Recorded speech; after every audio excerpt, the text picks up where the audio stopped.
Viewers আসসালামু আলাইকুম, আমি Mohammad Istiaq. Welcome to master training corporation. আশা করি ঈদ পরবর্তী সময়ে ভালো মতো কাটিয়ে সবাই যার যার নিজ কর্মস্থলে আবারও ফিরে গেছেন এবং দৈনন্দিন কাজে সবাই নেমে গেছেন। আমি জানি এটা খুব কষ্টের, তবে পৃথিবীর প্রত্যেকটা মানুষেরই আসলে নিজ নিজ কাজে নিয়োজিত থাকতে হয় এবং নিজ নিজ কাজে নিয়োজিত থেকে জীবিকা আহরণ করতে হয়। এই যে জীবিকা আহরণের কথা বললাম, এই জীবিকা আহরণের কথা বলতে গিয়ে যেটা মাথায় আসে, আমি অনেক বছর যাবৎ, অনেক দিন যাবৎ বিভিন্ন ইউটিউব চ্যানেল ফলো করছি এবং বিভিন্ন ইউটিউব চ্যানেলে যেটা দেখতে পাই, অনেকগুলো চ্যানেল এবং অনেকগুলো চ্যানেলের কন্টেন্ট ক্রিয়েটাররা প্রতিনিয়ত বিভিন্ন ধরনের ব্যবসার আইডিয়া দিয়ে যান। অনেকে মোবাইল ব্যবসার আইডিয়া, তারপরে ডিস্ট্রিবিউটরশিপ ব্যবসার আইডিয়া, তারপর অনেক ধরনের ব্যবসার আইডিয়া, এবং সবসময় একটা থাম্বনেল থাকে যে সহজেই কোটিপতি। XYZ একজনকে দেখাচ্ছে যে মাসে 10-15 টাকা কামাচ্ছেন, 2 টাকা থেকে শুরু করেছেন, 5 টাকা থেকে শুরু করেছেন। আমি বলছি না যে এমন কোনো কিছু অ্যাকচুয়ালি হয় না, বাট হলেও সেটা সংখ্যায় অনেকটা কম। বাস্তব কথা হচ্ছে, মানুষ তার নিজস্ব জীবনের সাকসেসের আসল স্টোরিটা সহজে কেউ কারোর সাথে শেয়ার করতে চায় না, অন্তত আমি বিশ্বাস করি না। যে দেখা যায় ওই যে আমাদের অনেকগুলো স্টুডেন্ট, আমাদের ফ্রেন্ডরা থাকতে পারে যারা খুব ভালো পাস করে সারা বছর পরে, বাট পরীক্ষায় ভালো পাস করার পর বলে যে না, আমি জাস্ট পরীক্ষার আগের দিন পড়ছি, এইভাবে পড়িনি। জিনিসটা হচ্ছে, সাকসেস সবসময় মানুষ সিক্রেট রাখতে চায়, এবং যারা সিক্রেসি মেনটেন করে তারাই ম্যাক্সিমাম ক্ষেত্রে সাকসেস হয়। বিকজ সাকসেসের একটা কোড থাকে যেটা মানুষ জানতে বা অজান্তেই, ম্যাক্সিমাম ক্ষেত্রে আমি মনে করি অজান্তেই সাকসেস কোডটা ক্র্যাক করে এবং তারা সাকসেসের পথে হেঁটে যায়। কারণ এটা একমাত্র আল্লাহর দেন, এবং মানুষ যখন একটা পথ খুঁজে পায় সহজে কিন্তু কেউ কারোর সাথে শেয়ার করতে চায় না। তো এই মতো অবস্থায় এই যে অনেক ধরনের ব্যবসায়িক আইডিয়া যারা শেয়ার করেন, আমি এটা খারাপ বলছি না, বাট ধুম করে কোনো একটা চ্যানেল দেখে কোনো একটা ব্যবসা, আপনি হঠাৎ, আপনার যদি কোনো ইনকামের কোনো সোর্স না থাকে বা কিছু না থাকে, আপনার হঠাৎ একটা ব্যবসা আপনার ভালো লেগে গেল, আপনি কোনো একটা ইউটিউবারকে ভালো লেগে আপনি নেমে পড়লেন ব্যবসায় পুঁজি নিয়ে ধার করে।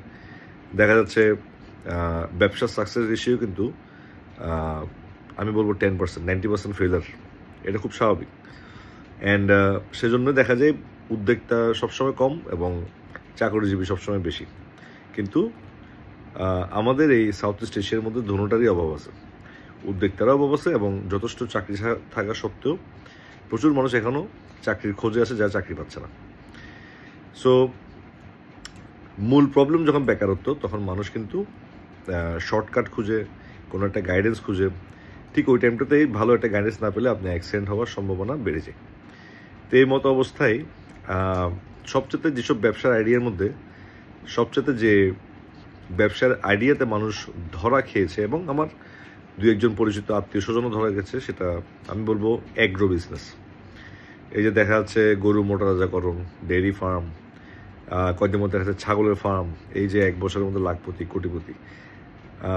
দেখা গেছে আসলে ফার্ম করার আগে যা টাকা ছিল ওগুলো যদি কক্সবাজার বা বিদেশ গিয়ে, যদি এই যে মালয়েশিয়া সিঙ্গাপুর গিয়েও যদি উড়াতো, তাও মনকে সান্ত্বনা দিতে পারতো।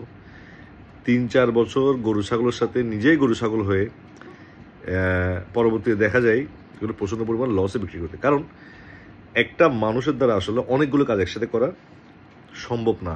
যেগুলো আগে যদি হয়ে থাকতো, বর্তমান যুগে আসলে স্পেশালাইজেশনের যুগ।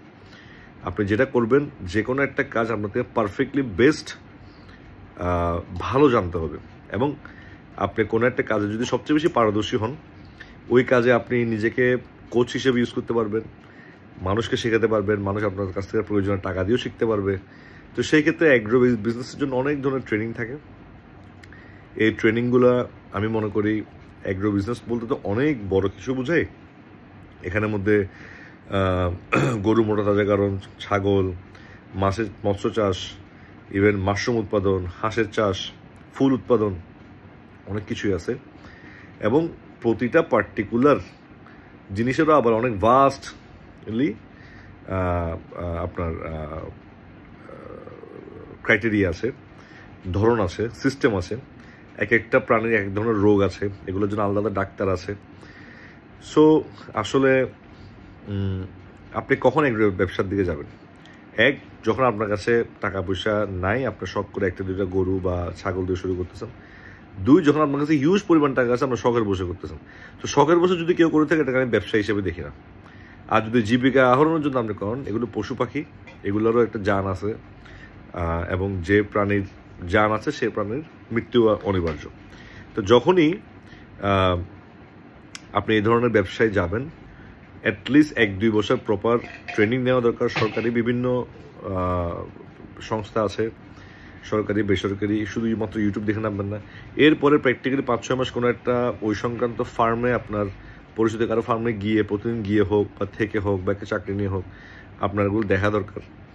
এরপর আপনার ছোটোর থেকে শুরু করা দরকার, যাতে আপনি ভুলগুলো যখন হবে, মিস্টেকগুলো যখন করবেন, আপনি যাতে ছোট পরিসরে করেন এবং লসটা আপনারা বিয়ার করতে পারেন। আপনার কাছে যদি 50 লাখ টাকা থাকে, আপনি 6 লাখ টাকা রিস্ক নেন, এবং 6 লাখ টাকা রিস্ক নিয়ে যখন দেখবেন ওই 50 লাখ টাকা ইনভেস্টমেন্টের পরে যে ভুলগুলো বড় আকার ধারণ করবে, 6 লাখ টাকা ইনভেস্ট করলে সেই ভুলগুলো আপনি ওই 6 লাখ টাকার মধ্যেই পেয়ে যাবেন।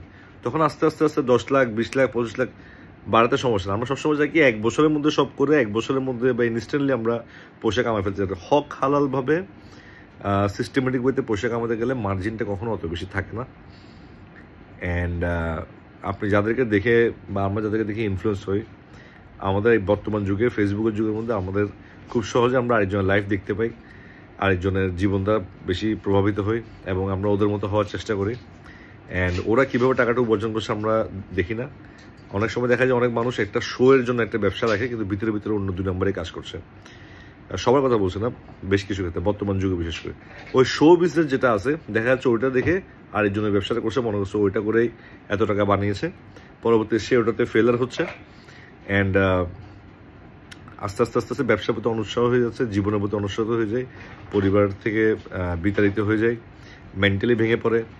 So don't fall into this trap. যেটা করবেন দেখবেন আপনার ক্যাপাসিটি কী, আপনার ক্যাপাবিলিটি কী, এরপর ওটার উপর ট্রেনিং নেবেন, ট্রেনিং অ্যাভেলেবেল থাকলে। এরপর সবচেয়ে বেস্ট ইনভেস্টমেন্ট আমি মনে করি, the best investment is to invest on your self. যে ইনভেস্টমেন্টটা আপনি ট্রেনিং দ্বারা, শিক্ষা, গতানুগতিক শিক্ষা না, স্পেশাল কারিগরি শিক্ষা দ্বারা যেটা আপনি আপনাকে দিবেন, সেটা কিন্তু আপনার নলেজে থেকে যাচ্ছে, সেটা মৃত্যু পর্যন্ত আপনার কাছে থাকবে। অ্যান্ড এটা কিন্তু আপনি কাজে লাগাতে পারবেন। আমরা যেসব গতানুগতিক পড়াশোনা করে আসি, এটার একটা পর্যায়ে কিন্তু ভ্যালু নেই। আপনি যে কোনো পারপোজ ওরিয়েন্টেড কোনো কিছু, যদি আপনি যে গ্যারেজে কাজ করতেছেন ফর এক্সাম্পল, আপনি যে গ্যারেজে কাজ শিখেন, ওই গ্যারেজের কাজ কিন্তু আপনার মাথায় রয়ে যাবে। আপনি যে বাবুর্চির কাজ শিখেন, ওই বাবুর্চির কাজটা কিন্তু আপনার মধ্যে রয়ে যাবে। সেম ওয়াইজ আপনি যে ব্যবসা করতে যাচ্ছেন, ওটার জন্য যদি পর্যাপ্ত ট্রেনিং বা পর্যাপ্ত কোনো দোকান বা কোনো কারখানায় বসে যদি আপনি অ্যাটলিস্ট ট্রেনিং নেন, দেখেন, শিখেন, বুঝেন, তারপরে আস্তে আস্তে আস্তে আস্তে ছোটো পরিসরে ইনভেস্ট শুরু করেন, তাহলেই আপনি সফলতাটাকে আস্তে আস্তে অ্যাচিভ করতে পারবেন। এখন আপনার প্রশ্ন হতে পারবে, আপনি কি সফল লাগে, আপনি কেন এতগুলো জ্ঞান দিচ্ছেন? আমি সফল বা বিফল যদি নিজেকে বলতে হয়, আমার সফলতার থেকে বিফলতা বেশি, তাই আমি এই জ্ঞানটা আপনাদেরকে দিতে পারবো। এবং এই কারণে দিব যাতে মানুষ ধরা কম খায়, সাবধানতা অবলম্বন করে এবং নিজেদের জীবনটাকে গুছিয়ে সুন্দরভাবে আগাতে পারে। এবং সবসময় উদ্যোক্তা হওয়ারই চেষ্টা করা উচিত, যাতে দেশের মানুষ দেশে ব্যবসা করে, দেশের সম্পদ দেশে থাকে এবং মানুষ মানুষের কল্যাণে আসে। ধন্যবাদ। মাস্টার ট্রেনিং কর্পোরেশনে থেকে আমি মোহাম্মদ ইশতিয়াক আবারও ফিরে আসবো নতুন একটা ব্লগ নিয়ে। আসসালামু আলাইকুম রহমতুল্লাহি ওয়া বারাকাতুহু।